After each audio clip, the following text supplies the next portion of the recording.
ตอนนี้จะ3 ทุ่มแล้วหิมะยังไม่ตกเลยหิมะยังไม่หยุดตกเลยตกตั้งแต่เมื่อคืนตอนนี้ลมแรงหนักขึ้นเลย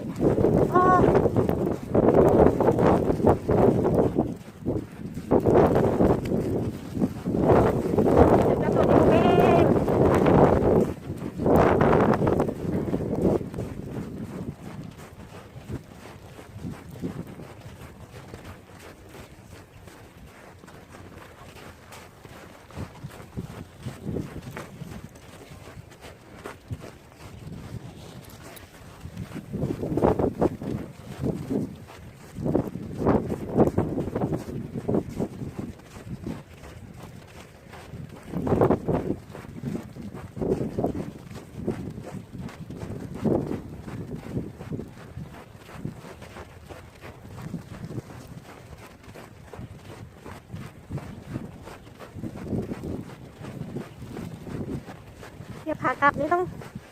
เดินต้านลมกับตอนขาเดินรอบนี้นะเนี่ย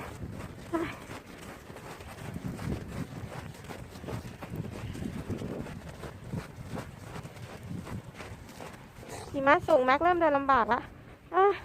ไหวไหมลูกโอเค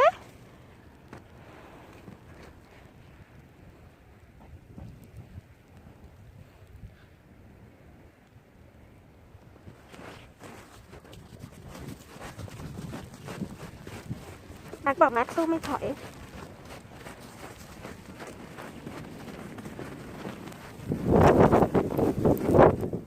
go home boy let's go let's try ลูกกันนะน้ำถูกไม่ผ่านแล้วลูกgo home let's go หมาจามขากลับเดินต้านลมด้วยโหดมาท่าแม็ก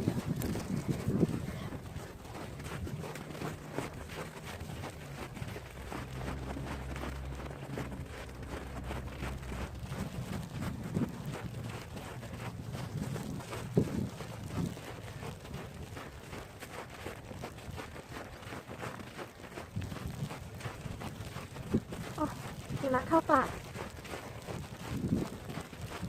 เดี๋ยวเราลงไปเดินบนถนนดีกว่าไหมเขากวาดหิมะไปบ้างละเดินง่ายกว่าบอยพี่สเวลเราเดินบนถนนดีกว่า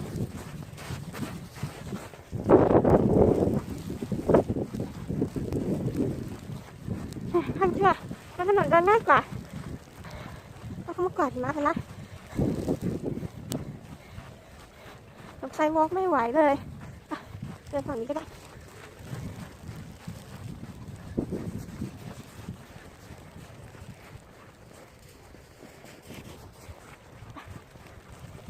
เดี๋ยวมาชมนะ